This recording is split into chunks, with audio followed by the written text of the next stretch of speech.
Ya kembali ke tadi, berkahnya Indonesia itu ada struktural, ada kultural. Kalau struktural semua, masa orang tanya hukum nunggu semester berapa, atau nunggu ya pelajarannya harus gitu terus.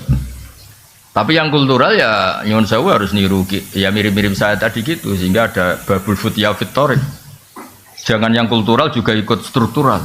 Bisa jam sekian. Lah kalau misalnya yang tadi, yang kasus yang tanya saya tadi, kalau dia istikhadah kan sebetulnya hukumnya sama dengan perempuan apa suci. Coba kalau saya jawab besok aja ke rumah saya, berarti hari itu kan belum tahu hukumnya dia. Padahal hari itu dia sudah harus sholat duhur, sholat asar, sholat maghrib. Apalagi kalau di Unisma suruh daftar dulu, registrasi dulu. Iya, kebetulan kalau fakultasnya kedokteran misalnya, wah ini tidak bidang saya, coba ganti fakultas saja dulu. Bareng ganti fakultas keagamaan ternyata jurusannya dakwah, ini tidak bidang saya, ganti dulu syariat. Bisa panjang kan? Jadi sebenarnya kekayaan Indonesia seperti ini harus kita jaga. Makanya saya itu tidak menolak kalau dikasih dokter honoris causa, tapi yang bakatnya kayak saya tidak usah. Saya juga agak perlu, kalau seperti saya juga agak perlu jadi pengurus-pengurus struktural. Nanti jadi tadi nggak saling apa melengkapi. Tapi yang kultural pun harus tetap alim, jangan terus mentang-mentang kultural terus saya naik itu. Nah, problemnya di Indonesia yang kultural sendiri banyak yang sudah tidak mutolaah kayak tadi itu, yang haji plus tadi itu. Kata Kiai aja, Gus, gue merusak rezeki wong. Kenapa? Jadi aku kadung disalami banyak karena tadi fatwa tadi. Nunggu mati lebih apa? Murah. Wah, kamu harus tobat gitu. Tobatnya gimana? Sebagian salam tempelnya kayak masjid separuh, tapi aku rodok dosa gede kan. Ternyata takut deh. Takut juga sama masuk neraka deh. Ya jadi ini mukadimah saja, tapi sebetulnya dulu itu Nabi ketika sugeng, ketika hidup itu ceria. Makanya sahabat kalau Nabi sudah di luar, di Sufah itu, sahabat juga cerita-cerita zaman jahiliyah, cerita anak-anak tuh perempuan agak nakal itu. Dulu juga sebagian tidak akabiru sahabat itu kenal gini-gini, terus sahabat tertawa-tawa ngenang zaman jahiliyah. Terus Nabi tanya, kenapa mereka do tertawa? Ya sahabat kebanyakan, enggak yang akabiru sahabat. Oh itu Nabi ingat gini-gini. Itu kenangannya sahabat itu. Fayat haku mimma nathak. Nabi itu tertawa dari apa yang kita bisa bikin apa? Tertawa. Intinya ya ceria ya. Sehingga makanya Nabi itu kadang tanya hal-hal yang menurut etika Jawa itu enggak etis, tapi Nabi tanya. Ada orang namanya Handolah. Orang mati syahid itu harusnya kan enggak usah dimandikan. Ini Handolah ini mati syahid tapi malaikat sibuk memandikan. Nabi kan jengkel karena prosedurnya fikih kan enggak perlu dimandikan. Nah, akhirnya ini gimana ini Alhamdulillah itu akhirnya melihat malaikat sibuk mandi kan, malaikat Nabi kan ini gimana ini malaikatnya ini fikihnya gimana kan harus. Akhirnya Nabi itu tanya istrinya, kenapa tadi suami kamu kok sibuk malaikat apa memandikan? Oh itu Nabi pas ada pengumuman perang tuh pas sama saya, terus beliau gak sempat mandi langsung lari.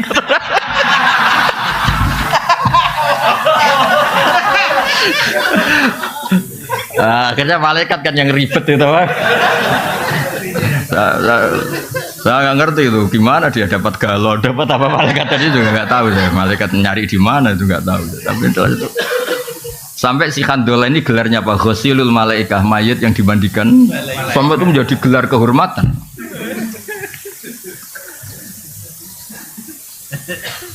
Nggak ini cerita yang kultural. Ada lagi sahabat yang dipanggil Nabi malah lari, dipanggil malah. Ini cerita orang Arab. Itu tanya, kenapa engkau lari saya panggil? Nabi, saya tadi pas sama istri saya, jadi saya masih junub. Kalau ketemu engkau saya malu karena saya belum suci, belum mandi besar. Terus kata Nabi, innal mu'min tohirun. Kalau sekedar ketemu ya nggak apa-apa, yang nggak boleh itu sholat. Kalau ketemu saya juga nggak apa-apa. Nanti dapat dipanggil tambah lari.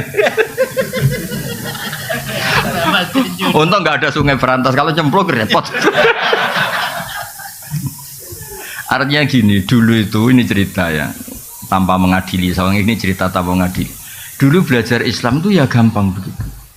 Ada kejadian gitu, jadi hukum. Oh orang junub tetap boleh ketemu kiai, ketemu nabi. Nggak harus daftar, nggak harus registrasi, terus nggak harus apa. Nah sekarang itu saya tadi bilang ke Pak Rektor, nggak boleh organisasi ini terlalu mengambil alih semua kebaikan, harus ada yang apa? Kultural, baik NU, Muhammadiyah maupun apa. Karena ini yang bisa on time, yang bisa setiap apa? Saat, setiap waktu. Tapi ya tetap ada yang struktural nggak apa-apa, tapi jangan mengganti fungsi yang kultural. Tapi yang kultural juga nggak usah ganti yang apa? Struktural. Makanya ini berkah betul ini saling menyadari, ini saling waras lah bahasa kasarnya itu saling. Karena selama ini kadang-kadang itu dipertentangkan. Padahal jelas kalau pertanyaan-pertanyaan di jalan atau apa yang struktural kan nggak bisa mewakili ini, karena harus daftar dulu, fakultasnya harus ini, semesternya harus semester berapa baru mengkaji ini. Dah ya jelas ya. Nah, ini yang mulai ngaji ini tak baca ini nih. Nah, ini serius itu tak kasih referensi tadi. Nah, ini saya baca terjemahnya dulu. Ini kan di Syekh Nawawi itu wa yahdiyaka sirata mustaqimah, kata Syekh Nawawi fi tablighir risalah wa iqamati alamatir riyasah fala yabqa may yaqdiru alal iqra alal kufri.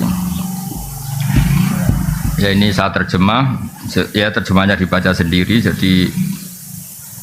Jadi begini ya, Islam itu membawa kebenaran, tapi kebenaran ini kan masuk ke ruang publik. Ternyata benar saja tidak cukup, karena benar itu bisa di objek cemoohan, objek eksploitasi dan sebagainya, karena masuk ruang apa? Publik. Sebab itu Nabi itu butuh kemenangan, karena beberapa aturan itu nggak bisa diterapkan kalau tidak posisi menang. Dulu yang namanya Ka'bah itu ada 360 berhala. Bisa apa orang yang membawa kebenaran kalau tidak posisi apa? Menang. Ka'bah bisa ditertibkan dari berhala-berhala itu karena Nabi posisi menang. Makanya kata Syekh Nawawi, menang itu penting, kata beliau, sampai menang itu penting untuk memaklumatkan, untuk apa? Mengawal kebenaran, sehingga falayab ko mayakdiru alal ikro alal kufri, tidak ada lagi kekuatan yang bisa maksa orang Islam itu kafir.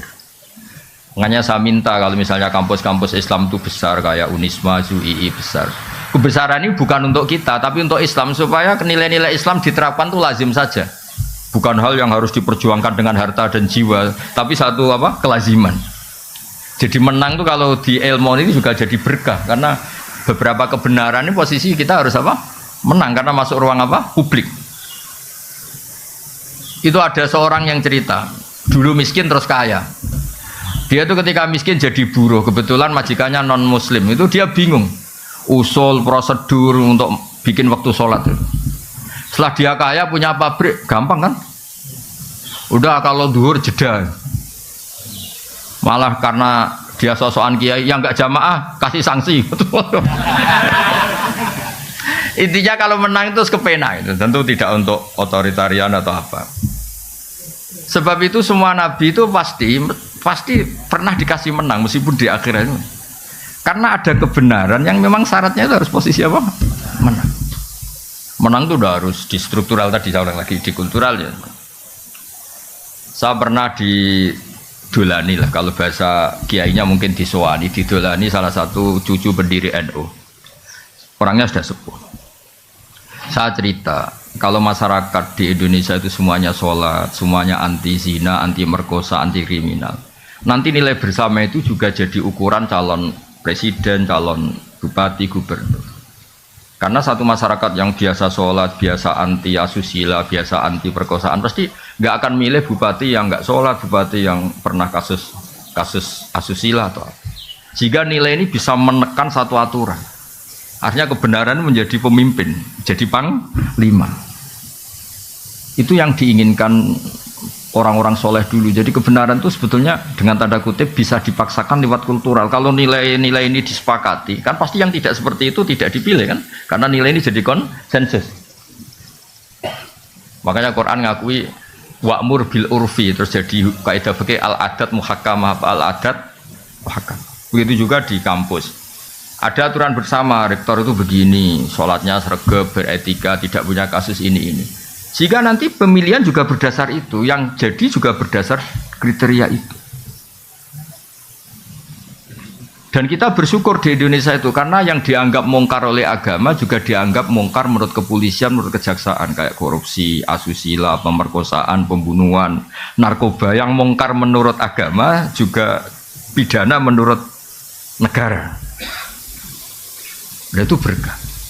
Tapi negara itu kekuatannya sampai kapan? Ya sampai kultur ini jalan. Kalau kultur ini tidak jalan, kayak misalnya orang Kolombia, itu narkoba itu sudah seperti itu. Makanya ya negara itu bisa mayungi ini selagi kulturalnya masih seperti itu. Ya makanya tadi kita harus menang baik secara struktural maupun secara kultural.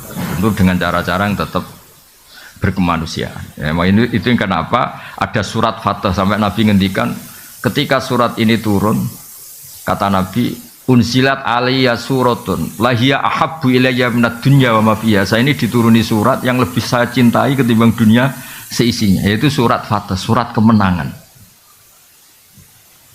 Ya makanya Syekh Nawawi ngendikan menang fi tablighi risalah wa iqamati alamati riyasa fala yabqa ma yaqdiru alal iqra alal kufri. Ya jadi kemenangan kita ini untuk itu. Terus saya teruskan lagi, ada lagi di Sahih Muslim, al mu'minu al qawiyyu khairun wa habbu ila Allah minal mu'minid dhaif. Ya kita-kita yang jadi tokoh itu harus menjadi orang mukmin yang kuat. Jangan kalah oleh zaman, jangan kalah oleh macam-macam. Wa fi kullin khairun ikhris ala ma yanfa'uka wasta'in billah wa la ta'jas. Wa in asabaka syai'un fala taqul anni fa'altu kadza wa kadza walakin qul qaddara wa ma syaa. Fa inna law taftahu amala syaitan. Ya, saya ulang lagi. Mukmin yang kuat itu lebih baik ketimbang mukmin yang lemah. Karena berkahnya kuat itu bisa menghandle sekian masalah. Tapi kalau semua kita ini cemen, misalnya begini ya, kota, entah kota mana saja. Itu katanya kan kota itu banyak maksiat, katanya. Tapi saya ulang lagi, kota itu katanya kan banyak maksiat. Kita boleh suudon ya boleh khusnudon. Mau khusnudon ya kayak goblok, nyatanya ya banyak betul. Mau suudon, agama tidak pernah membolehkan apa? Suudon. Tapi berkahnya orang-orang baik yang kuat. Masjid tetap banyak, pengajian tetap banyak, komunitas kesalehan tetap banyak. Berkahnya ini banyak ketika orang-orang yang nakal ini ingin tobat, setiap saat itu ada. Di situ ada masjid, ada majelis taklim, ada lembaga-lembaga kebaikan. Coba kalau orang-orang mukmin itu lemah kemudian menyerah. Wah, gue masjid di kota ya ora payu akeh maksiat, bikin masjid di kota, bikin itu kan terus selesai semua. Makanya kita butuh al mukmin al qawi, butuh orang mukmin yang apa? Kuat. Contoh lagi di Inggris, di Jerman, saya tuh sering ngaji virtual sama teman-teman yang di Jerman di mana-mana. Mahasiswa Indonesia di salah satu kampus sana itu kadang jumlahnya hanya 50, 40, tapi bikin komunitas pengajian. Gara-gara ini jadi komunitas, lama-lama kebutuhan kampus itu disahkan punya apa? Masjid.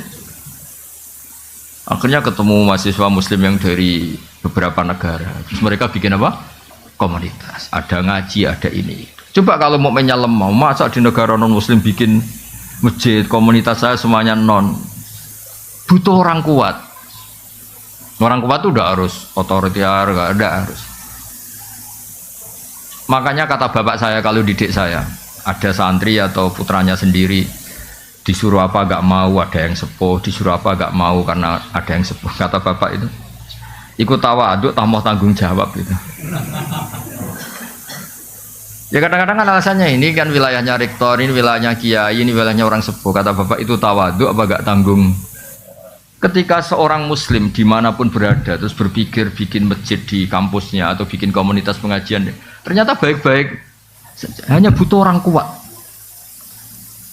Saya pernah ya ketemu teman-teman TKI di Korea, itu pertama sholat itu nunggu jam makan karena WC di sana MCK-nya kan luas, terus dia sholat ketika jam makan di WC di. Terus ketika mereka menunjukkan Islamnya dengan komunitas besar, lama-lama kuat nyewa masjid. Jadi bangunan disewa untuk masjid. Lama-lama setelah uangnya terkumpul, komunitas itu besar, ya bikin masjid. Izinnya padahal mahal. Itu kalau orang-orang tidak bernyali tidak bisa. Maksud saya ngaji ini supaya jenengan yang di Yunisma itu tambah kuat. Kita kan kultur punya, SDM punya. Masa kalah sama TKI-TKI yang di beberapa negara itu bisa bikin masjid, bisa bikin komunitas. Ya makanya Nabi muji. Dan yang saya senang ini kan ada kata-kata wa habbu ilallah, bukan sekedar lebih baik, lebih dicintai Allah. Jadi Anda bisa jadi wali lewat jalur jadi orang kuat. Ya kan disebut dicintai Allah itu artinya kan wali. Khairun wa ahabbu ilallah. Ya, terus ini yang terakhir ini saya termasuk sering ngaji, sering berpolemik di bab ini, tapi saya pastikan fatwa saya ini benar. Ya itu yang di Fathul Mu'in itu. Jadi begini saya gambarkan ya. Dulu sebelum ada NU berdiri itu kan Mbah Wahab sudah bikin namanya Taswirul Afkar apa? Taswirul Afkar. Cara pandang, logika yang itu penting Bang, cara pandang. Misalnya gini. Ya contoh gampang kalau di Indonesia misalnya MUI lah yang resmi negara. Di satu daerah itu ada kandidat ketua MUI atau misalnya enggak MUI kepala desa lah. Kalau yang jadi si A ini jadi kacau kampung ini karena dia suka judol, suka judi online, suka macam-macam. Kalau yang jadi kamu karena alumni Zunisma itu soleh lah. Soleh memaksakan, soleh asli, soleh gitu. Sehingga kalau yang jadi lurah itu kamu itu kan orientasinya mungkin ini baldatun thayyibatun. Sudah yang ngaji-ngaji aja gak apa-apa. Ya. Maka orang ini yang soleh ini kalau saingannya ini orang-orang nyun sewu yang batil, yang soleh ini wajib memaksakan jadi lurah. Meskipun untuk menjadi karena situ sudah politik uang harus bayar. Ini jelas kata Mu'in, wa man ta'ayyana fi nakhiyatin lazimahu qabuluhu wa kadza talabu walau bibadli malin. Ya walau bibadli malin. Yaitu yang bawah itu wa kadza talabuhu walau bibadli malin. Wa in khafa min nafsihi al-maila. Itu saya terjemah. Jika kamu kredibel dan hanya kamu yang sesuai syariat, maka kamu harus menjadi pemimpin meskipun dengan cara mengeluarkan biaya dan meskipun atas nama manusia kamu takut terjerembab dan jatuh pada hal-hal yang negatif. Karena tadi ketika yang jadi lurah itu kamu orientasinya kan gimana kampung ini mau sholat, di mana kampung ini nyon sewu nggak ada prostitusi, nggak ada narkoba, ada. Orientasi kamu kan islah, membuat masyarakat ini baik. Maka kamu ini harus mengeluarkan biaya. Saya pernah ditanya, Gus itu apa tidak suap? Yang dikatakan suap itu pembiayaan yang hak jadi batil, yang batil jadi hak. Ini kan enggak membiayai hak menjadi hak. Ya membiayai hak menjadi hak. Makanya saya pernah ditanya, Gus kalau pilkades itu itu kan kalau yang enggak mengeluarkan uang kalah. Katanya yang mengeluarkan uang itu tidak soleh karena nyuap. Saya bilang kalau kandidat lainnya itu tidak soleh, kamu mengeluarkan uang nggak apa-apa. Paling Allah kalau kamu soleh, Allah akan bilang kamu itu dermawan. Kalau kamu soleh loh. Tapi kamu nggak soleh, memang Allah bilang kamu istrinya bapak. Kalau di Jawa kan istrinya bapak ya, ibu. Makanya ada yang tanya, orang Arab itu kadang sumpah ilah itu sumpah nggak akan ngumpuli istrinya 4 bulan. Kata Ki Jawa, kok kuat Gus? Orang Arab kan istrinya 4. Jadi punya alternatif kalau Ki Jawa ya tak kebala wa minkum. Makanya kadang-kadang adat Arab sama Jawa itu beda. Di Arab itu mahar itu mahal. Ini ibu-ibu gak boleh niru orang Arab. Mahar itu apa? Mahal. Saking mahalnya kadang itu orang nikah hanya 1 bulan 3 bulan karena sering nikah orang Arab. Karena mahar itu mahal, misalnya 1 miliar 200 juta 3 mahar itu mahal. Kalau di Indonesia kan seperangkat alat sholat. Saya itu sering nikahkan tuh sampai bosan yang namanya seperangkat alat apa? Nah itu sama Allah sampai dibilang gini. Ini sama Allah sama dibilang gini. Kalau kamu punya istri dan kamu ceraikan, fala ta'khudhu minhu syai'a, mahar yang sudah kamu kasihkan jangan ditarik kembali. Karena butuh pelarangan, karena jumlahnya besar itu butuh pelarangan. Fala ta'khudhu minhu syai'a, mahar yang sudah kamu berikan jangan ditarik lagi karena jumlahnya ratusan juta. Kalau di Jawa gak usah dilarang, tidak akan diambil lagi. Karena seperangkat alat sholat. Nah itu kalau cerainya sudah setahun kan sudah lusuh. Makanya Mbah Mun tuh sering bilang, iki fikih Arab. Artinya gini, teori itu nggak kebayang di Jawa itu ada pelarangan nggak boleh ngambil, nggak usah dilarang juga nggak ngambil. Kalau di Arab dulu itu ada sahabat nikah itu maharnya itu kebun kurma luas sekali. Makanya orang Arab sekali nikah itu Ya terus istrinya tuh tenang hidupnya, nggak kayak dinikahi dosen Unisma tuh. Wah. Apa itu? Nggak jelas itu. Ya betul itu. Pernah dengar atau istilah khulu itu? Khulu itu seorang istri mengakati suaminya supaya mau menceraikan, tapi si istri bayar. Itu di Arab mungkin. Jadi singkat cerita ini dikasih satu kebun kurma luas. Istrinya nggak seneng karena cowoknya ini nggak ganteng, nggak menarik. Soalnya melihat suaminya itu bawaannya kayak melihat gerduo, nggak seneng. Kan ada orang-orang yang ini segala musibah itu kan ada orang yang itu kan nggak tahu lahirnya kenapa itu kata itu. Mau dibarengi apa nggak tahu. Kalau dukun mesti ngerti ini karena salah tanggal lahir mungkin. Itu kata pertama ada ayat khulu itu tadi. Kalau kamu minta diceraikan ya bayar mahar yang sudah kamu terima kembalikan lagi. Itu sampai ada ayat fala junaha aliman terus fi maftadat bi. Napa fi maftadat bi. Kalau di Indonesia ya tidak mungkin. Khulu coba mahar yang sudah saya kasihkan saya lagi dikasihkan seperangkat alat. Ya selusuh lagi itu kan. Jadi kadang-kadang perasaan fikih Arab sama Jawa itu beda. Makanya saya pernah tanya santri, Gus kok zaujatu abika nggak boleh menikahi istri bapak kamu? Ya ada kepikiran nikah lah Gus, itu kan ibu saya kata. Oh dasar Kiai Jawa kata saya itu. Di Arab itu ada ummuka, ada zaujatu abika.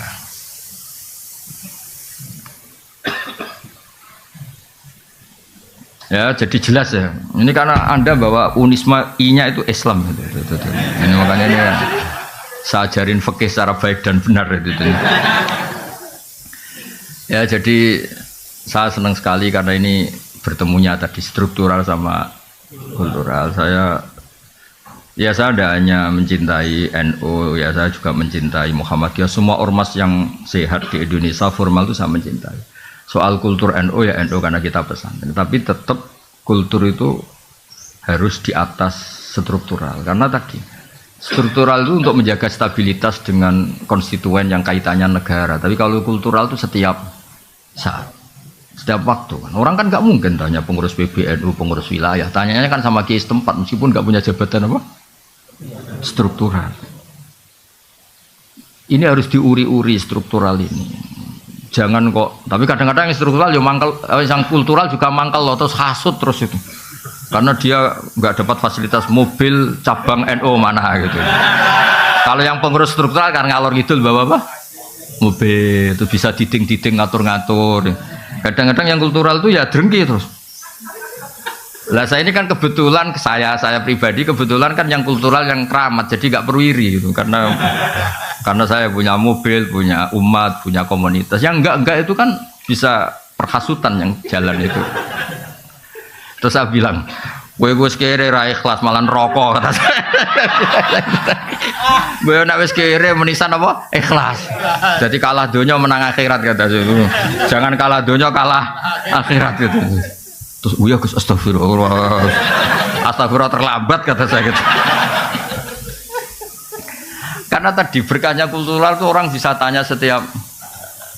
Ini yang terakhir saya contohkan masalah istikhadah tadi. Nabi itu punya ipar namanya Hamnah binti Jahsh. Ya, soalnya Hamnah binti Jahsh karena Nabi punya istri namanya Zainab binti Jahsh. Punya ipar namanya Hamnah binti Jahsh. Itu kalau tanya Nabi, ya Rasulullah saya ini sering keluar darah gini-gini. Terus kata Nabi, ya sudah kalau ngelewati adat haid kamu, maka itu istikhadah. Oh lebih dari itu Nabi, cara sekarang ya sudah kamu pakai softtek, lebih dari itu Nabi, ya sudah diblebet, lebih dari itu, pokoknya dia ngomong lebih dari itu, saking kuatnya darah yang keluar. Itu Nabi yang menjawab. Jadi yang nggak diketahui nyun sewu kiai yang etis, yang ngomong etika terus, itu sebetulnya nggak pas juga di bab-bab fikih. Hal yang paling pribadi, paling nggak pantas itu dulu Nabi itu ngalamin itu. Maksudnya saya ini agak nyindir rektor tuh enak. Di ruang tertutup kalau mau ketemu aja ngelewati berapa baru. Waduh. Itu nemuin Nabi sama rektor gampang nemuin Nabi.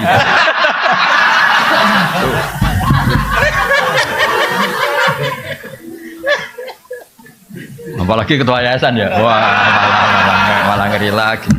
Mentang-mentang punya SK pemecatan, wah itu hidupnya lebih bahagia.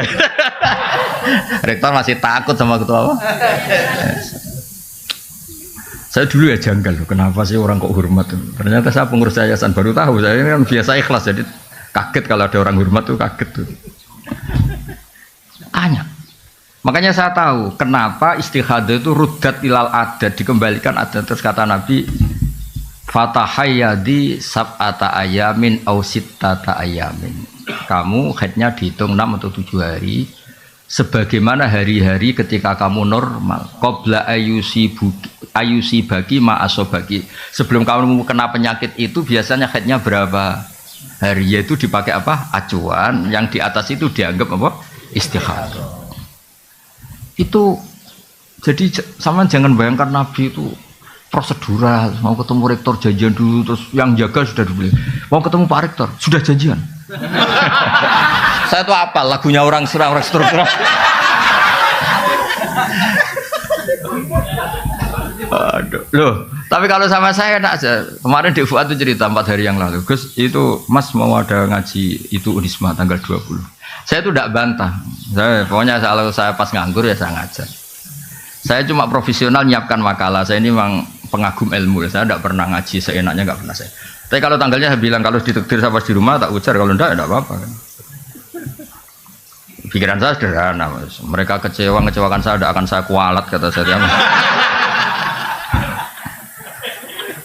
Saya tuh kadang-kadang diundang pengajian tuh tersinggung tuh begitu. Masa ya kita ini kan manusia ya, punya aktivitas, punya waktu, punya kegiatan, itu yang ngundang. Harinya dia yang menentukan, jamnya yang menentukan. Kadang Jumawa sak temanya dia yang menentukan. Ini, wah, hanya mentang-mentang kadang-kadang iso nyangoni siapa itu. Wah, sangat tidak berakhlak tuh menurut saya. Loh, saya bikin analogi itu begini, tapi tidak semua kiai harus kayak saya. Saya tok aja yang begini, ngawur-ngawur sedikit. Itu kan ibarat gini, saya ini misalnya dokter, ada perempuan cantik, engkek itu. Gus, saya ini punya penyakit kulit, tolong diobatin. Padahal saya tahu penyakit parahnya dia itu jantung. Tapi karena dia agak ngerti apa yang bahaya pada dirinya, yang penting merawat muka. Paham ya maksud? Nah orang Islam sekarang itu begitu. Fardu ainnya nggak tahu, tanya fardu kifayah, kadang tanya sunat. Ada orang lakukan fardu aja tidak bisa, tanya gini, Gus gimana tahajud saya supaya dekat Allah? Sholat fardu nera bener tak kok tahajud? Itu kayak orang tanya kecantikan padahal punya penyakit apa? Jantung. Makanya saya kalau pengajian ada temanya, saya mesti gak terima. Memangnya tema itu kebutuhan Anda, kata saya. Yang tahu penyakit Anda itu kiai, seperti tadi yang tahu penyakit pasien itu dokter. Malah dokter diajarin, dok ini wajah saya gini gimana? Padahal dia punya penyakit apa? Jantung. Jadi memang harus ada kiai-kiai yang agak ngawur kayak saya supaya agak tertib itu, dunia ini agak tertib ya. Yuk kadang-kadang, ya betul, saya tuh pernah diundang di satu acara. Kebetulan ada yang pernah sepuh. Itu temanya itu gimana hukumnya tahajud berjamaah. Karena masjid daerah saya Gus itu ada tahajud berjamaah. Terus kiainya suruh sowan saya dulu, menghadap saya dulu. Tak tanya, tanggamu sholatnya fardu wis bener. Dia dereng Gus. Oh dasar. Tertibkan dulu cara sholat apa? Fardu, baru bicara apa? Sunat. Wah, nang ngono rasa ngundang jenengan Gus gak situ Gus.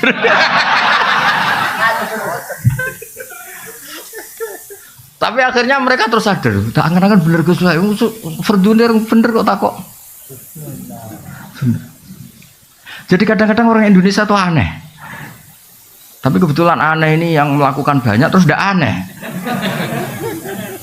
Tapi kita sebagai orang terpelajar itu harus mulai mikir gimana supaya kita ini diskusi Islam secara baik dan benar, yaitu harus takdimul fardi alas sunnah, harus prioritas itu. Jadi dulu ini ceritain kembali lagi ke tadi. Dulu zaman Nabi itu gampang, ada orang Bedui tanya, ya Rasulullah, betul engkau Nabi? Itu kalimatnya kasar betul. Antal ladzi tas'umu itu agak kasar. Kamu yang ngeklaim kalau kamu itu Nabi. Tas'umu itu klaim, bukan takulu. Tas'umu ngomongnya orang Arab. Engkau yang ngeklaim kalau diri kamu Nabi. Kata Nabi, iya kata. Betul Allah nugaskan kamu, iya kata Nabi. Nabi masih datar, ya terus. Apa ajaran Tuhan kepada kamu? Ya kamu harus sholat 5 waktu. Itu tok. Iya. Itu tok lo ya. Iya. Puasa Ramadan. Itu tok lo ya. Iya. Zakat yang wajib. Ya semuanya yang pas. Itu di depan Nabi ini yang saya pakai. Fawa wala azitu ala dalik wala angkus. Demi Allah saya Islamnya mau pas saja, enggak lebih enggak kurang. Terus kata Nabi, mansar rohu ayang zuro ila rojulin min ahli jannah fal yang zurilah hada. Kalau kamu ingin melihat lelaki ahli surga ya orang ini, sing Islamnya pas itu. Makanya itu Imam Nawawi yang ngarang kitab Majmu' Syarahul Muhadzab itu. Kalau ada pendapat yang mengatakan witir itu wajib, saking khusyuknya orang sampai bilang witir itu wajib. Itu kata Imam Nawawi, semua pendapat itu tidak sah dan batal li hadisil a'robi katanya. Karena ada hadis dialeknya orang apa? A'robi. Jelas orang itu tanya, hal aliyah ghairuha ya Rasulullah, pada kewajiban lain di luar sholat 5 waktu itu? Kata Nabi, lah tidak. Kata Imam Nawawi, kalau kamu mau khusyuk saja, tidak usah wajib-wajibkan witir kata itu. Tetap yang wajib hanya sholat 5 waktu. Nah ini enggak tanya fadilahnya jamaah sholat. Kalau tanya malah tak jawab. Sholat fardu itu menurut Imam Ahmad itu jamaah itu syartun fi sihhati sholat, bukan sekedar pahala 25 atau 27. Riwayatnya kan 25 sama 27 sesuai kualitas apa jamaahnya. Itu menurut pendapat Imam Ahmad. Sholat jamaah itu syartun fi sihhati sholat. Untuk menjadi sholat sah itu harus berjamaah.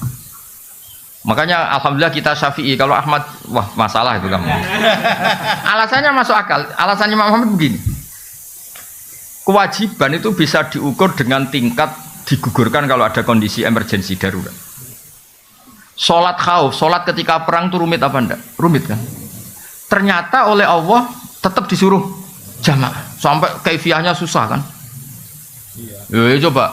Wa idza darba li salim in khiftum ayu sampai itu ketika kamu sholat wa idza qamtum faltakum ta'ifatun wal ya'khudhu aslifa idza sajadu falyakunu miwaraikum tus wal ta'ti ta'ifatun ukhra falyusall. Wes pokoke walhasil kaifiahnya itu ruwetnya itu gantian. Dan itu tetap jamaah. Jadi kalau ada yang sujud, ada yang tetap berdiri jaga musuh. Kalau ada ini sudah berdiri, gantian itu yang sujud. Lam yusallu ma'aka fal wal kayak apa? Terus kata Imam Ahmad, kalau se-emergensi itu saja jamaah tidak digugurkan, maka apalagi kondisi normal. Kamu menang semua toh, masuk akal pendapat Imam Ahmad toh. Tapi Imam Syafi'i itu berkah di Indonesia, karena kadang-kadang orang nggak mau jamaah itu bukan menolak jamaahnya, gak seneng imamnya. Wes, roh gue seneng, roh imam gue seneng, wes serat cocok. Loh apalagi ketua yayasan sudah ngerti kalau imamnya minta naik gaji malah gak tertarik. Imam kok kedunya dari itu. Aduh. Makanya saya andekan orang-orang Hambali itu hidup, pasti saya cerita di Indonesia itu menolak jamaah bukan karena anti jamaah, itu nggak cocok sama imamnya. Loh, di Indonesia itu imamnya gak kunut aja masalah kan. Yang kunut imamnya gak kunut juga atau sebaliknya juga masalah. Sekarang aja era modern, saya tuh sering makmum orang Muhammadiyah. Orang Muhammadiyah juga sekarang alhamdulillah sering makmum orang NU. Karena saya ngomong terus, kalau kunut itu adalah NU, berarti Imam Syafi'i itu NU. Imam Abu Hanifah berarti Muhammadiyah. Padahal Muhammadiyah sama NU itu dulu Imam Hanafi, dulu Imam Syafi'i. Mana buktinya kalau Imam Syafi'i punya Kartanu itu? Kan tidak ada buktinya. Boyo biasa aja dari awal kan dua-duanya sepakat kalau itu masalah sunat atau tidak sunat kan, tidak masalah rukun kan. Tapi saya pernah dibantah oleh Banser. Ini memang enggak, saya tahu Gus kalau itu sunat, tapi ini identitas. Repot ini kan identitas, kalau enggak kunut tuh bisa masalah itu. Ya sudah, tapi ya kalau kita yang tekuni ilmu ya biasa aja. Kalau kita yang tekuni ilmu ya biasa aja. Jadi saya mohon karena Unisma ini kan biasanya bacanya Unisma apa Unisma? Oh ini ya sudah, berarti sudah Indonesia banget ini. Saya tuh masih menangi orang baca Zunisma, Zui karena setengah Indonesia setengah rodok mampu Inggris itu. Sekarang sudah diterbitkan ya. Sudah muni U semua ya. Unisma. Tapi kalau di UI itu masih asing bilang U itu, karena kelamaan bilang UI gitu. Kalau Universitas sudah fase semua U ya. Tapi saya dulu dengarnya ya Unisma sama. Berarti sudah Indonesia. Ya jadi jelas ya lewat ngaji ini bahwa struktural dan kultural tidak harus dipertentangkan. Ya supaya Islam Indonesia itu khazanahnya apa luas, karena nggak mungkin orang tanya itu dari Pak Rektor tadi bisa ngelewati 3. Ya sama yang kultural juga nggak usah hasut sama yang struktural, karena yang struktural kan gaya kan ngurusi Islam sambil membawa mobil dinas. Yang struktural, yang kultural tuh kasihan dari sawah mencangkul langsung ngajar madrasah.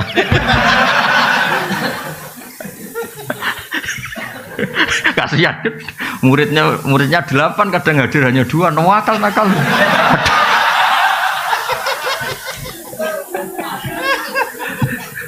Tapi itu yang menjadikan orang Indonesia tahu Islam. Makanya saya setuju sama doa-doa, makanya doa kita itu walil mu'minin al mu'minat itu semuanya didoakan, karena yang terlibat membesarkan Islam, menghidupkan Islam itu semuanya, bukan kita tok. Ya semuanya bukan kita tok. Saya sering ditanya sang di pedalaman Kalimantan, saya ini di pedalaman Kalimantan wajib Jumatan enggak? Ya secara fikih enggak wajib karena belum perkampungan. Masalahnya jamaah saya itu jamaah ngaji, kalau dijak sholat duhur enggak mau. Jumat kok duhur. Aneh kan, hari Jumat kok duhur. Ya sudah kalau gitu Jumatan. Katanya tadi enggak wajib. Lah dia niku rodok santri, semeneng nek ora wajib terus rasido gitu. Tapi jamaahnya nggak mau, masa Jumat kok duhur gitu. Makanya alhamdulillah madhab-madhab yang Jumatan harus orang 40 harus gini-gini di Indonesia alhamdulillah tidak melaku, tidak jalan, karena kampung-kampung terpencil yang komunitasnya baru 20 mintanya juga Jumatan. Makanya kita cari-carikan dalil gimana. Lah saya termasuk kiai yang ahli nyari dalil-dalil yang tidak. Karena kasihan memang kebutuhannya Jumatan. Masa duhur apa Jumat kok duhur. Ya udah Jumatan. Dalilnya udah bagian saya yang nyari atas. Masa ini kan kiai baik, jadi pokoknya yang gitu-gitu tak cariin itu. Ya jadi kadang-kadang kita butuh. Saya pernah lagi ada Jumatan betul. Saya itu mau ke Jogja. Kebetulan dulu saya pakai bis ban double. Karena saya ini kan termasuk orang soleh lah. Jadi ada Jumatan berhentilah, daripada duhur ya sama Jumatan berhenti. Padahal pakai bis, enggak pakai mobil pribadi. Tahun berapa? Sekitar tahun 97 atau 98. Jumatan di satu kampung itu orangnya itu enggak ada 20. Imamnya itu kalau baca Fatihah kayak orang mau melahirkan. Perjuangannya susahnya itu. Iya, kuana betul aja tuh. Saya itu membawa santri 2, kebetulan sudah tamat alias, sudah pinter. Mengajinya sudah mahali. Dia ikut saya di Jogja itu karena sorogan kitab mahali. Padahal kitab mahali itu kasnya di atas Fathul Mu'in. Sudah termasuk kitab besar lah. Di Al-Azhar itu mahali sudah untuk gelar apa doktoral fikihnya. Dia mondok saya di Jogja itu karena ngaji kitab apa? Mahali. Singkat cerita santri saya 2 itu, Gus, kok jenengan ndak ada? Nak kon gak mantep ya ada. 2 santri saya itu ya ada, saya ada. Ditanya saya, kenapa Gus ndak ada? Aku sing manusia, saya yang manusia aja gak tega mau tidak ngesahkan itu.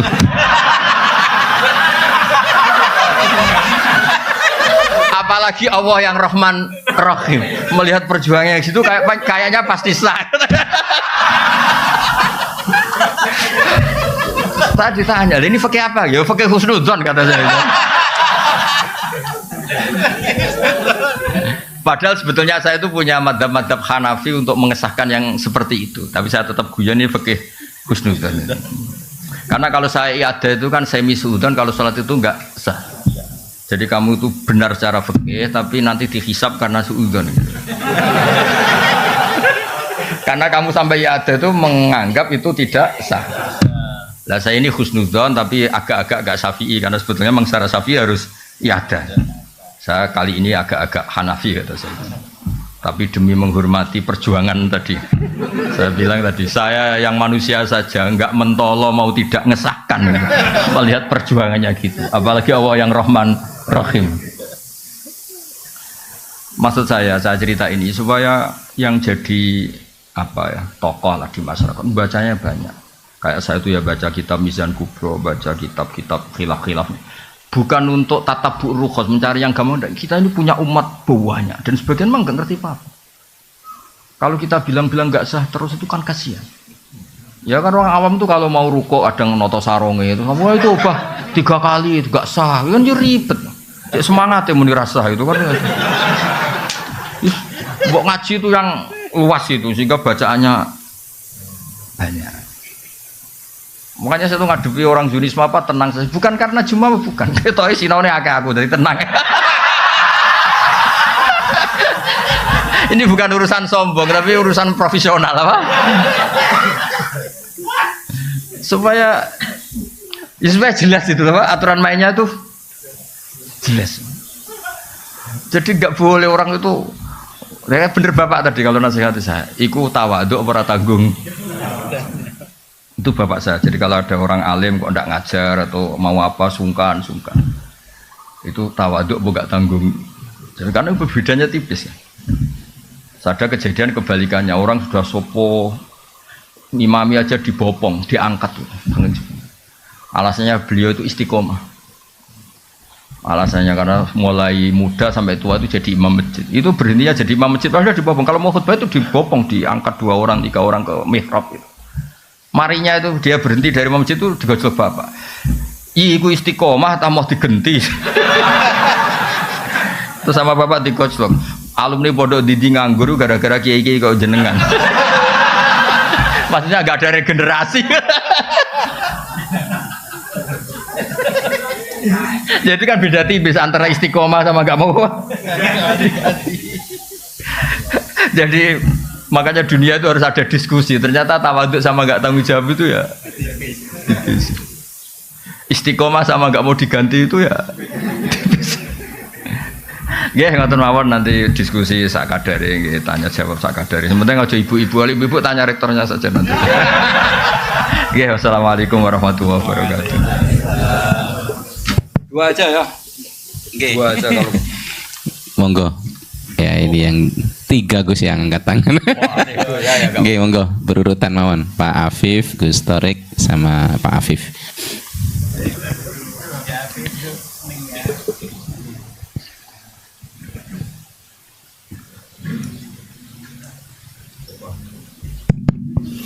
Ya, bismillahirrahmanirrahim. Matur suwun atas waktu yang diberikan.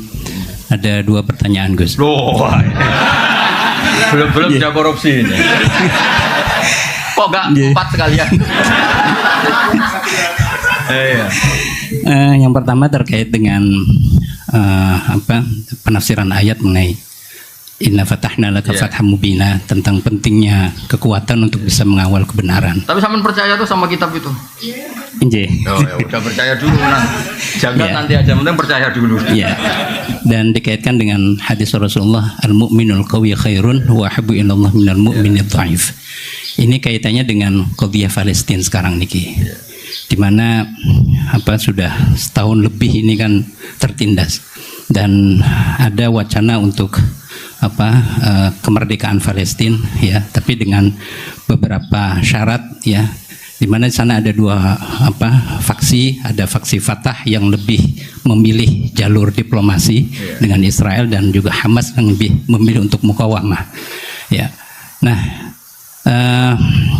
selama ini perundungan ini masih alot gitu, dan apakah yang dipilih oleh Hamas untuk terus melakukan perjuangan hingga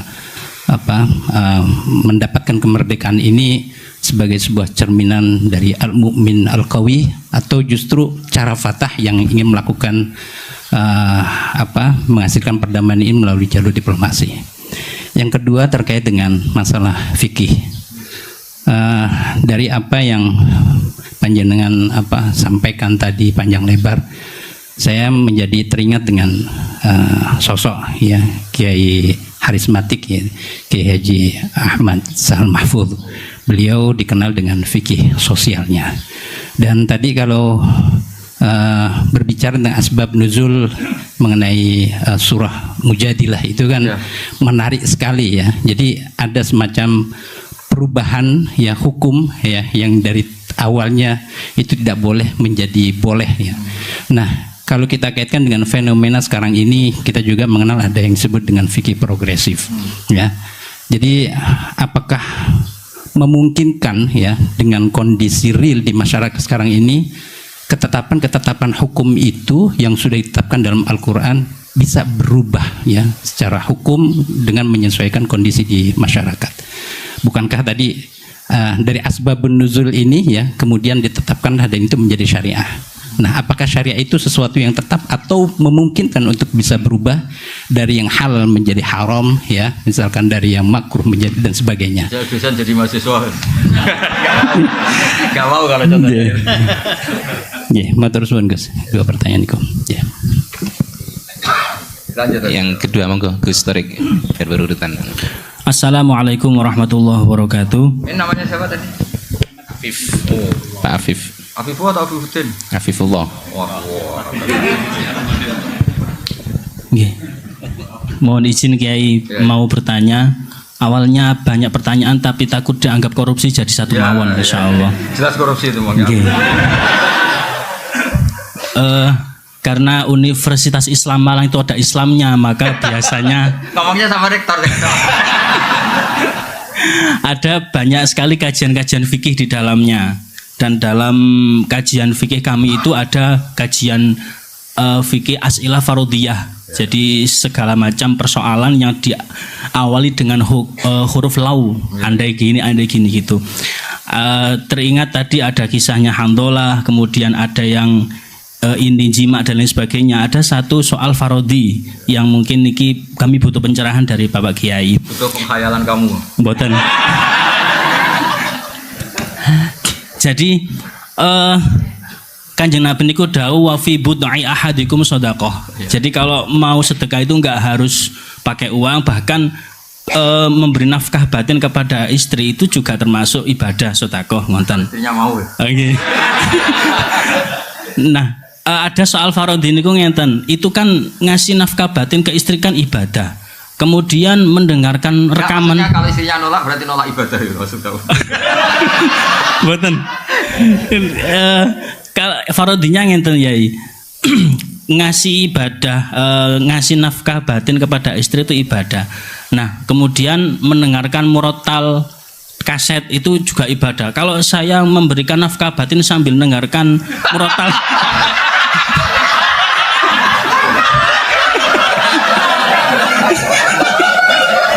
nah itu gimana hukumnya nonton? Kan sama-sama ibadah nonton.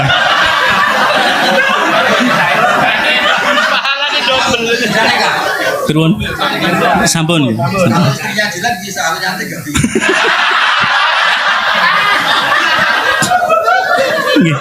Kemudian sub pertanyaannya lagi, apakah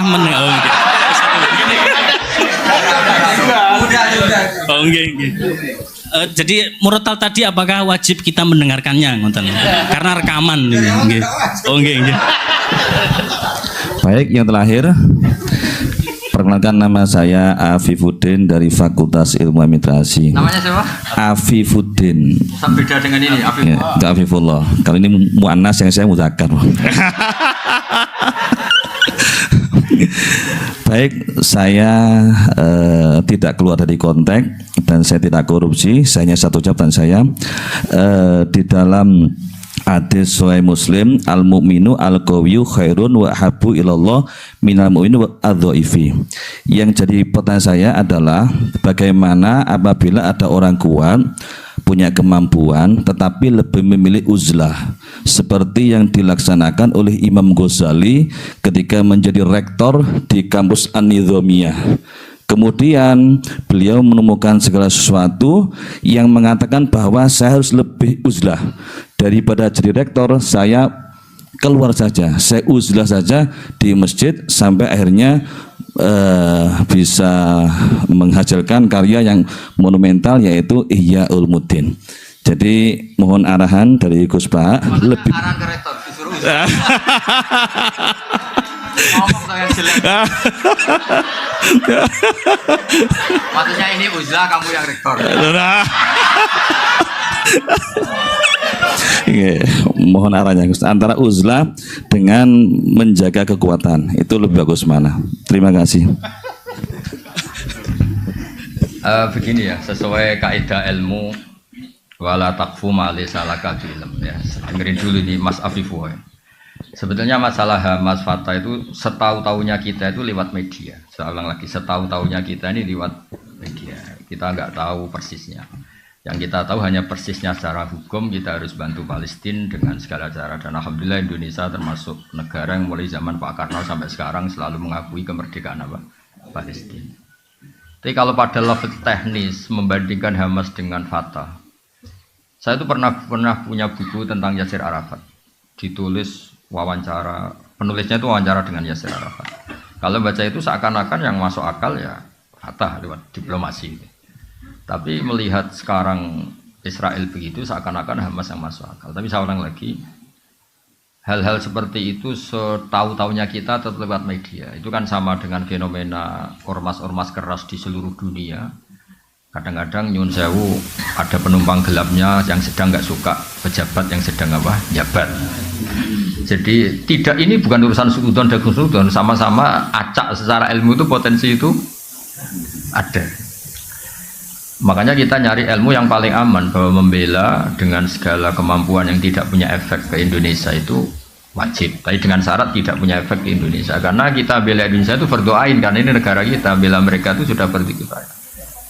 Punya efek ke Indonesia misalnya gara-gara rakyat Indonesia itu terlalu aktif, mungkin terjadi objek sasaran mereka. Kan berarti kan punya akibat ke Indonesia.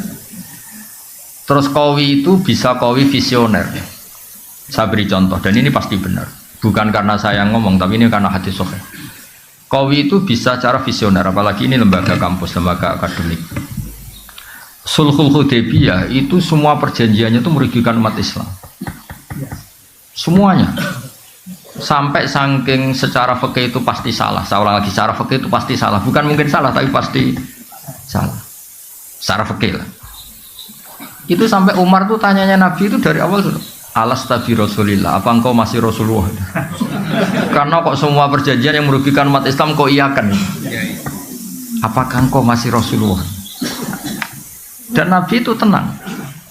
Ya, saya masih Rasulullah. Nabi ya santai, tidak marah. Tapi kenapa engkau beri kehinaan ke kita dan engkau memberi kehormatan pada orang kafir? Jawabnya Nabi, ana Rasulullah wala yudai adillahu abadan. Saya ini tetap Rasulullah. Itu diantara perjanjian gini, kalau orang Islam masuk kafir itu suruh biarin karena kembali ke habitat. Karena Islam itu asal usulnya kafir, sehingga kalau masuk kafir disuruh biarin. Kalau kafir ke Islam harus dikembalikan karena ini bid'ah. Loh betul, Abu Jahal kalau ngistilahkan Islam itu ila dinin mubtada'in, agama yang apa? Bid'ah. Semua itu merugikan umat Islam. Terus Nabi hanya minta, sudah turutin semua. Terus kamu minta apa Muhammad? Dari pihak kafir namanya Suhail bin Amr. Saya minta ruang diskusi tentang Islam dan kafir itu dibuka seluas-luasnya. Dan tidak ada halangan. Diskusi terbuka. Oh enggak masalah Muhammad, diskusi saja. Itu perjanjiannya 10 tahun. Hudnah itu genjatan senjata. Ini ketok. Kowi itu bisa visioner. Ternyata apa? Setelah diskusi terbuka, gimana? Tuhan satu sama banyak itu rasional mana? Ya rasional satu, masa Tuhan dengan Lata Uzza rasional? Ya rasional Allah. Lata Uzza kok Tuhan gimana? Dia hanya batu ini. Kalau Abu Jahal sama Muhammad juga bener, Muhammad Abu Jahal ora tahu bener. Walhasil semua diskusi itu akhirnya mereka menyimpulkan dari diri mereka sendiri kalau mereka itu alal batil. Gak sampai 2 tahun mayoritas orang Mekah itu menyatakan Islam. Itu kata sarah-sarah hadis Nabi itu coro sekarang menyelipkan satu hal yang nanti positif selamanya. Mergo Nabi pede kalau diskusi itu terbuka pasti orang tahu mana yang hak mana yang batil. Ya sama, ada orang yang mengusulkan kalau Palestina itu masuk komunitas internasional dengan cara diplomatik. Sekarang misalnya Perancis sudah ngakui. Dunia itu pasti menolak kebiadaban. Soal waktunya terserah Allah, tapi tetap trennya itu menolak kebiadaban. Jadi itu pentingnya Kowi secara visioner kayak tadi yang saya utarakan tadi. saya ini manusia, saya tentu punya nafsu, punya selera, punya keinginan. Tapi sudah saya hitung. Kalau saya misalnya mau jadi dokter honoris causa atau mau jadi rektor misalnya, itu kan orang masa tanya fikih seruwet itu. Tapi kalau ada yang kultural kan kayak jenengan gini, ujung-ujung pengen ngaji di saya, terus ngaji itu aja. Coba kalau ngaji direktur, cari itu dosen yang ahli itu, yang bagian itu, ayo wajar. Wah enaknya jadi rektor kan, kalahnya sama ketua yayasan. Coba kalau Islam gitu mau dikemanakan ya? Tapi ya kita butuh, karena yang jadi menteri tentu yang punya gelar, yang macam-macam. Jadi Kowi itu bisa Kowi secara apa? Bisa. Terus contoh menaik di Uni Soviet, Mas Afifwa. Saya punya teman banyak yang kerja di sana. Saya kan karena kerja di Jogja punya teman yang kerja di Jerman di mana-mana. Itu cerita. Ketika Uni Soviet runtuh, yang peristiwa Glasnost itu kenapa ceknya tetap Islam, Uzbekistan tetap Islam. Saya juga pernah ketemu orang Uzbek di Malaysia. Di Malaysia apa di Korea itu ketemu ulama Uzbek, itu cerita. Mereka tuh punya ruang-ruang di bawah tanah untuk ngajari anak-anaknya tauhid. Sehingga ketika secara lahir itu komunis ateis, sebenarnya mereka itu punya tauhid. Maka ketika keluar dari Uni Soviet, itu tauhid gak pernah hilang.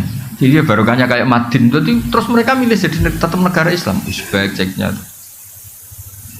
Artinya apa? Ketika secara lahir mereka terkooptasi oleh paham ateisme, paham komunisme, mereka ternyata di keluarganya tetap menanamkan apa? Tauhid. Makanya ketika tauhid ini nggak pernah hilang, terus negara merdeka ya langsung tetap jadi negara komunitas Muslim. Maka di antara visi Quran itu tentang kalimat tauhid itu begini: wa ja'alaha kalimatam baqiyatan fi aqibi. Kemudian Ibrahim menjadikan kalimat tauhid sebagai kalimat yang abadi di anak turunnya. Kenapa kata fi aqibi, bukan kampus, bukan pondok? Karena orang itu pasti ingin yang penting selamat tuh anaknya dulu. Makanya sebelum ke Unisma anak ini sudah muslim, sebelum mondok juga sudah. Ini pasti jasanya orang tua. Itu juga Kowi, maksudnya apa? Jadi itu juga visi yang, jadi Kowi itu tidak harus, ya jadi Kowi itu bisa. Ya kayak orang dosen-dosen ini kan kalau di rumah tidak Kowi, tapi setidaknya berangkat sepatunan, dasinan, paling enggak kan kelihatan enggak nganggur gitu. Ternyata apa? Di rumah disuruh istri, di kampus disuruh rektor. Itu Kowinya di mana kan enggak ada. Enggak ada. Iya. Kowinya ya tadi dilihat tetangga, wah keren dosen itu. Lah akibat dari nasibnya gitu, yang penting dasinya ditata rapi, sepatunya ditata, itu satu-satunya harga dirinya ya itu. Ya itu juga Kowi gitu loh. Kan lumayan ada tahapan hidup gak dianggap pengang. Jangan tanya penghasilan, yang penting gak nganggur dulu rutanya. Lu tahu ada orang sering marah sama istrinya sampai mempertimbangkan mau dicerai. Itu gak cerainya karena tanya saya, Gus, istri saya kebangetan pas saya cerai. Status kamu punya istri sudah keren karena tidak jomblo. Kalau kamu ceraikan tidak keren, jenenge sedudo. Yo, tangan-tangan tetap untung. Tangan-tangan punya istri tetap untung. Darah ini dudo ya ora kepenak kata saya. Ya kecuali istri kamu yang menceraikan lewat Rafa, gimana lagi gitu. Terus tadi yang dari jenengan tanya apa tadi? Murotal lah. Kalau ngawur terus kira-kira. Maksud saya gini, ngawur, tanyakan pakar psikologi. Memangnya mungkin orang sengawur kamu nikmati istri kemudian iya, makanya saya tadi bilang kalau istri kamu cantik itu mungkin pertanyaan itu tidak muncul.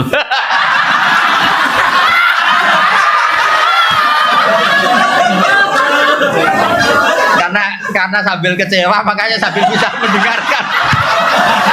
Ya kan, karena sambil kecewa makanya sambil bisa mendengarkan. Tapi kalau all out gak bisa ya.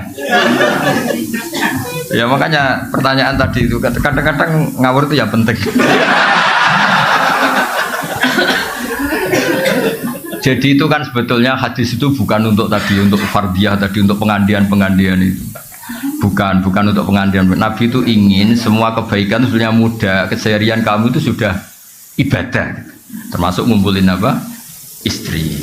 Nah itu Nabi itu hanya ingin cerita tentang betapa mudahnya masuk surga. Makanya saya itu termasuk kiai yang menyetujui itu. Masuk surga itu gampang. Saya sering bilang ke jamaah saya, surga itu kan kamu sudah dikasih kuncinya, miftahul jannah la ilaha illallah. Neraka kamu tidak punya kuncinya kok bisa masuk. Harusnya orang itu nggak bisa masuk neraka karena nggak megang apa? Kuncinya. Kita ini kan hanya pegang kunci surga. Tapi ada orang kiai yang bantah, Gus mungkin neraka tanpa pintu. Jadi blank-blank saja. Terus saya bilang, tapi saya tidak tahu alamat neraka, saya tidak tahu. Yang saya tahu alamat surga. Makanya saya sampai sana. Kalau kamu mungkin tahunya alamat neraka, makanya kamu sampai sana. Ya kan jelas kan miftahul jannah. Orang sudah pegang kunci kan menang ayam sudah. Apalagi kita ya kan orang pesantren sering tahlilan, kuncinya banyak itu.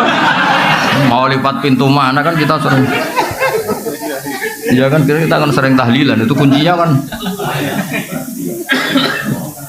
Jadi Nabi itu di hadis wa fi buti ahadikum sadaqah itu Nabi ingin memberi contoh segampang itulah apa masuk surga. Terus tadi yang Abi Budin tanya apa? Bagaimana uzlah dengan Ngomongnya sama rektor.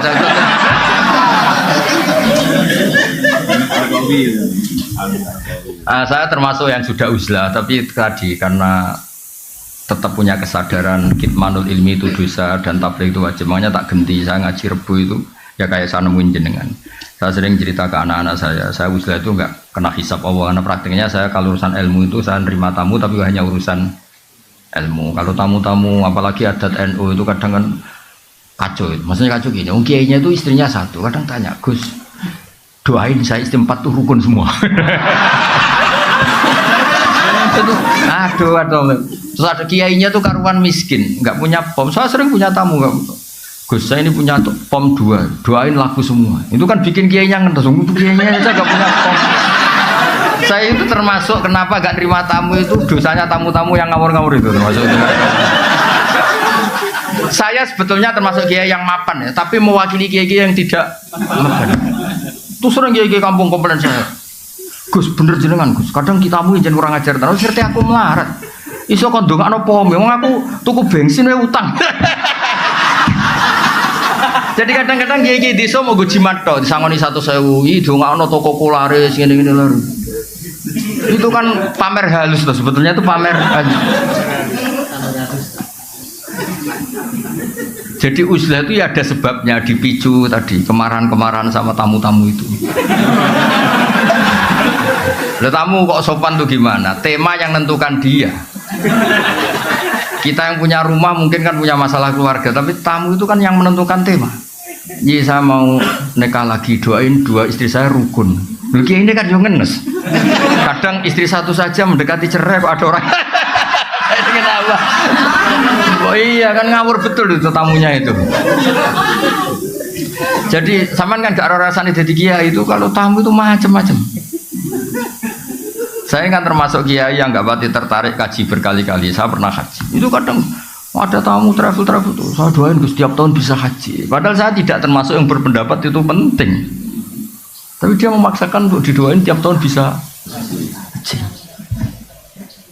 Nah ngawurnya lagi kadang dia salam template di depan, kalau nggak bilang iya kan sungkan.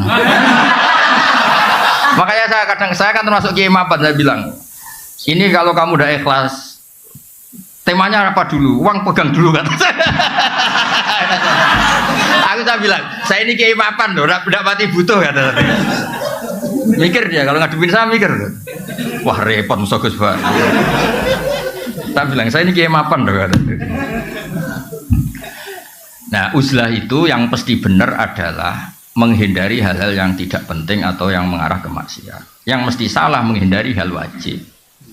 Maka cerita yang Imam Ghazali keluar dari Nizamiyah itu belum Anda teruskan. Sebenarnya Imam Ghazali setelah uzlah dan beliau menulis Ihya itu digojlok sama guru-gurunya yang wali-wali itu. Beliau ngalami kasyaf, digojlok gini.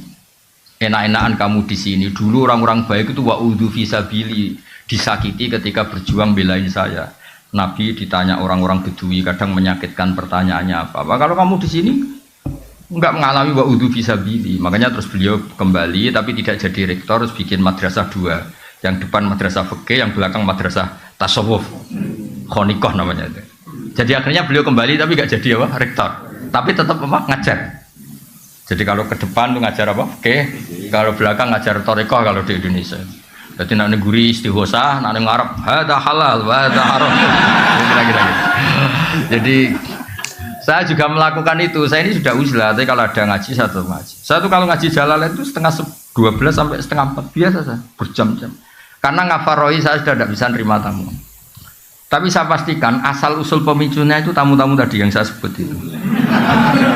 Saya tidak pernah berdoa mereka dimaafkan Allah, sudah gak apa-apa. Dimaafin apa enggak gak penting. Tapi saya yakin Allah itu memaafkan itu. Sudah gak usah didoain tapi nanti Allah maafkan. Karena kelirunya juga keliru-keliru yang lucu aja. Saya pernah marahin tamu sampai sekarang ingat. Dan marah saya pasti didengar Allah. Meskipun saya ada perempuan. Gak yang bisa tidak. Ada tamu, anaknya tuh ganteng resik. Ini penting, kata ganteng juga penting karena ini kasusnya dia itu nggak punya apa-apa. Dia ganteng resik, tanya. Kebetulan pas surup, orang Jawa kan sandiolo, surup itu kan sandiolo. Surup saya itu masih open house pas itu, masih nerima tamu. Gus, saya dari daerah ini gini. Kebetulan orang Padi yang sekarang baru rame itu, kebetulan dia orang. Tapi ya kebetulan aja. Gus, gimana hukumnya lelaki yang marah sama istrinya terus bilang kamu itu tidak istri saya. Saya pertama masih datar sekitar tahun 2006 gitu kan, masih terbuka. Bapak baru wafat, saya ngiai kan baru 2005, ngiai beneran resmi itu. Bapak wafat 2005, terus belum wafat beliau ke Jogja minta saya pulang. Jadi bapak saya itu meninggalnya tertib sekali. 1 bulan sebelum meninggal tuh kayak sudah kerasa, wes mulai hak ngenteni aku kata dia. Alhasil terus gimana hukumnya suami yang bilang istrinya kamu tidak istri saya ketika marah karena kecewa. Saya masih datar Pak Rektor. Kamu kenal orangnya, kenal Gus. Coba telepon, saya mau tanya. Nggak usah Gus. Loh enggak, saya mau tanya. Nggak usah Gus, mulai ada tuh. Wah saya marah terus. Wong saya mau tanya kok kenapa kamu nggak usah? Betul penting, Gus, penting jenengan jawab. Kamu udah kurang ajar betul itu. Oh saya tambah marah. Tapi kan saya marah tetap Islami. Saya kan kiai beneran bukan. Terus saya mulai marah gini. Ngomong seperti itu kalau di bab tolak itu namanya kinayatut tolak. Kalau kinayah itu butuh niat, maka saya konfirmasi ke orangnya niatnya itu cerai apa enggak. Karena kalimat itu kalimat apa? Kinayah itu butuh niat, makanya mau saya tanyakan orangnya. Ternyata apa dia bilang? Niku kulo. Terus dia cerita, saya ini santri ganteng Gus, untuk neng. Jadi saya itu getun ngomong gitu, karena saya jadi Gus ya karena dapat dia. Jadi dia bilang saya santri ganteng terus dapat nengnya. Kalau cerai betul Gus, nasib saya selesai. Ya jenis Gus naturalisasi tadi. Akhirnya saya tuh kan tadi saya bilang kan saya ini kiai tetap baik, tak tunjukkan takbir di I'ana. Termasuk kinayatut tolak itu lasti bizaujati. Ada orang ngomong lasti bisa kamu itu tidak istri saya. Karena bisa saja niatnya itu lam tu amilni muamalataz zauja. Kamu tidak memperlakukan saya sebagaimana istri. Jadi tidak sampai kotu ala kotin neka. Ya seperti terus di I'ana dicontohkan kama qala rajulu libnihi lasta bibni. Ada orang lelaki marah, kowe kurang anakku, maksudnya anakku, wong kok mangkel wong tua. Tapi kan dia juga gak ingin kalau anaknya kabur kan. Ketika kamu bilang kamu tidak istri saya itu ingin kamu apa? Ya ben ngergani kula kok ora kok sampai apa? Cerai. Ya berarti tidak cerai itu masih kinayah. Itu jubalin nek kelakuan ngono wae. Ngel-ngel wong ngandani wong ora oleh nelpon bener. Ngapunten buahmu.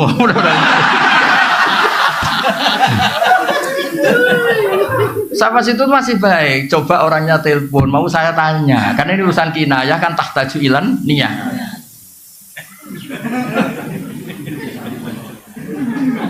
Dia boten usah Gus, dia malah menggurui saya. Ndak usah Gus.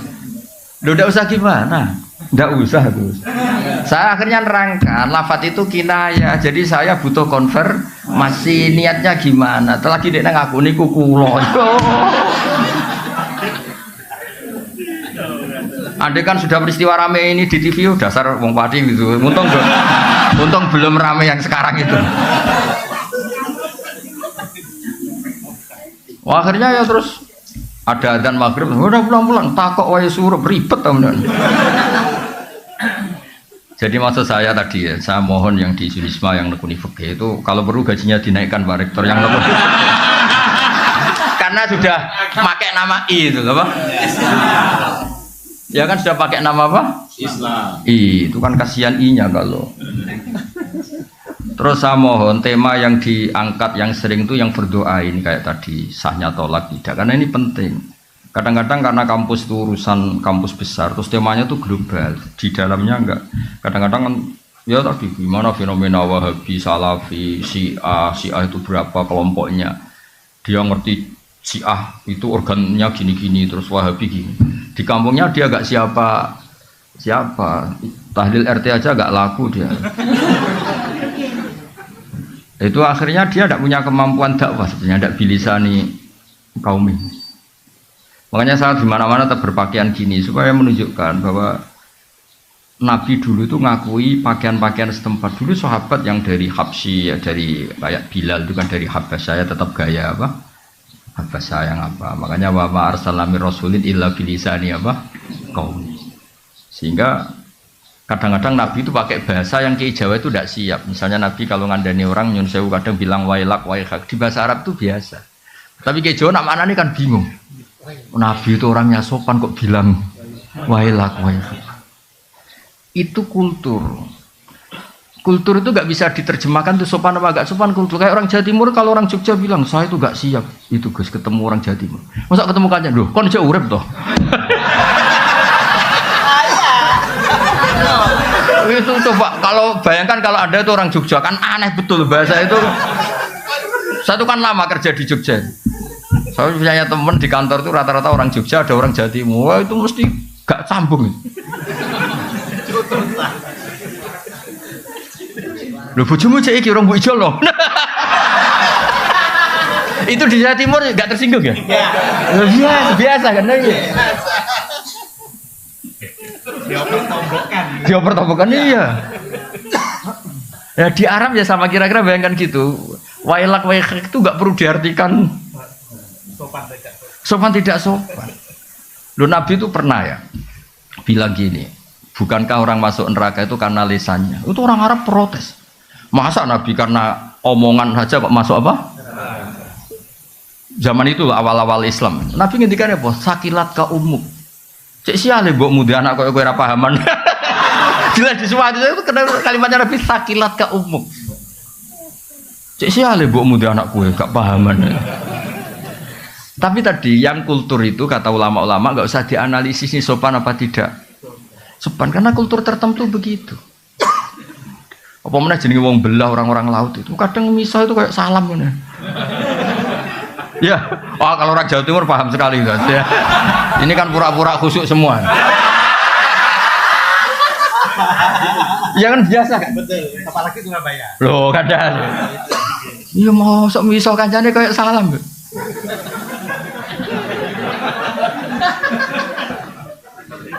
Loh, iya kan?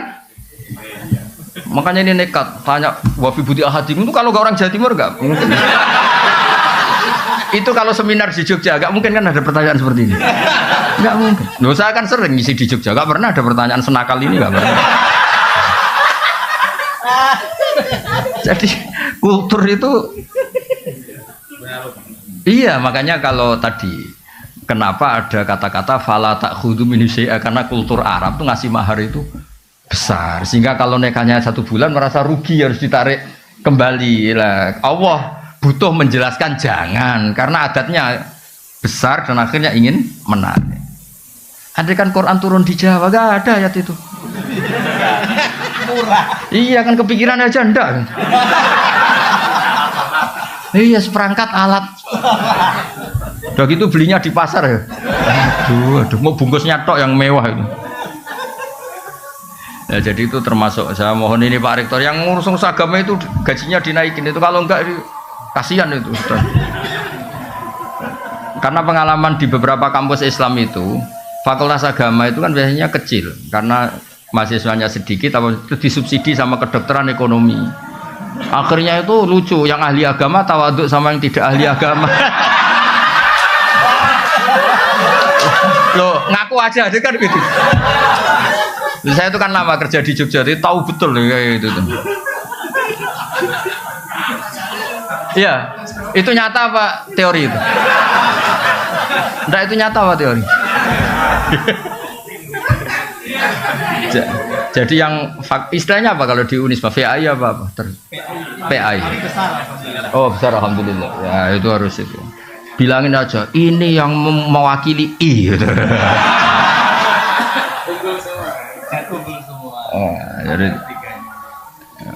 Jadi harus serius itu sangat.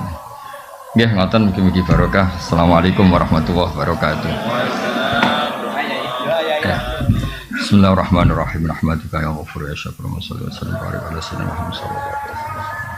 Allahumma barik lana fi ta'allimina wa ta'allimina ma'akhatina barik lana fi kulli harakatina wa sakanatina wa inna ya wala dzikrika wa syukrika husni ibadatika.